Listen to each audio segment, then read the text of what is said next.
What if ancient wisdom could speak directly to your life today? Welcome to Torah from Boca, where Rabbi David Baum brings the heart of Jewish tradition to the modern world. Each week, discover powerful lessons from Torah from Boca Raton, one of the fastest growing Jewish populations in the world. We explore stories of leadership, resilience, and compassion, and help you find meaning for every stage of your journey. Whether you're a lifelong learner or just curious, tune in and let our Torah inspire you. Listen now to Torah from Boca with Rabbi David Baum. If anyone's seen a really good movie with a climax at the end, and then there's all these things at the beginning, and everyone forgets because they're thinking about what's going to happen. One of the problems with the Torah is that we all know what's going to happen, right? So that's why I want to talk about an aspect of this portion that very few people talk about, but there's a lot there. It's the beginning of Parshat BeShalach, often kind of an afterthought. But there are some incredible insights I wanted to share. And it's really the first 3 lines. You could open up to your book. You could see it. There's this line there. Vayasev Elohim et ha'am derech hamidbar v'yamsu v'chamushim alu b'nei Israel meretz Mitzrayim. So God led the people round about by the way of the wilderness at the Sea of Reeds. And the Israelites went up armed out of the land of Egypt. So there's so much there, but I wanted to focus on one word, which is this word chamushim, which means armed. They went armed. Now, how did former slaves get weapons? And at the very same time as all this is happening, Moses is looking for, anyone know? Joseph's bones. Anyone know how long has Joseph been dead by now? 400 years. So he's going on a scavenger hunt for the bones of Joseph, and they're looking for arms. So what is happening? According to the plain meaning of the text, likely chamushim means that they were weapons. But Rashi, at the end of his commentary, offers another interpretation. He says chamushim comes from the Hebrew word chamesh, which means 5. He says that, quoting the Midrash, only 1/5 of the Israelites made it from slavery to freedom. 1/5. The Midrash plays on that root, saying that they died during the 3 days of darkness. And there are many reasons the Midrash gives. Some said they were wicked. Some said they were too comfortable. They couldn't leave Egypt. Some said they lacked faith. Others said they couldn't leave slavery behind them. They couldn't leave the past behind them. Whatever the reason, the tradition insists on one striking claim. Only 1/5 of the Israelites who went through the plagues walked from slavery into freedom. I taught this Friday morning during our Friday morning minyan class, little plug, 8 a.m.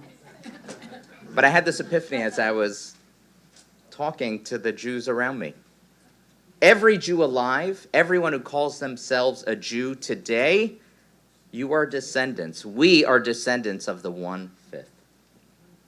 Whether through slaughter, forced conversions, assimilation, the other 4/5 were lost. We are that remnant. And this realization tells us something about ourselves that we might not recognize. We are a resilient people. Generation after generation, that remnant, us, we are still here. Larger and stronger than ever before in Jewish history. And yet we still live in the shadow of catastrophe. This week we marked International Holocaust Remembrance Day. As we know, during the Holocaust, 6 million Jews were murdered. European Jewry was decimated. In Poland, where half my family is from, 90% of the Jewish population were killed. That means 1 out of only 10 Jews survived. Less than the 1/5 that survived out of Egypt. And I am a direct descendant of that 1/10. It was on this day, this week, that my grandparents, whose names I think are up there, Abraham and Eva Mussman, were liberated on January 27, 1945, by the Soviet Army from Auschwitz, where they spent 4 years. Some of my earliest childhood memories, because they raised my brother and I, were of looking at the numbers on their arms, not really understanding what they were, but I'll never forget them. We're not that far removed from that past, from those years, or from the anti-Semitism that made those years possible. The photographs we see from the past, they might be in black and white, but their descendants who knew them in life are very much alive today. And I'm one of them. And I bet some of you are too. This week, I couldn't help but think of another return, the return of Ron Gvili, a 24-year-old Israeli police officer who was killed while fighting Hamas terrorists on October 7th, 2023. This week, the nation of Israel, the Jewish people, removed their yellow pins and ribbons that they've been wearing for 843 days. And while we're reminded of the yellow stars our people were once forced to wear as they were numbered for death, we also look at those yellow ribbons. There's a connection. Gvili's return fulfilled a national obligation to bring every hostage home, live or dead, Jewish or not. And in this week's parsha, as the people are leaving Egypt, Moses fulfills that obligation. He takes the bones of Joseph and he says, God will surely take notice of you, and you shall carry up my bones from here with you. That's what Joseph said. And 400 years later, Moses fulfills that oath that he never took himself, but one that he understood he was bound to honor. Our tradition teaches us that bodies, both living and dead, are sacred and deserve dignity.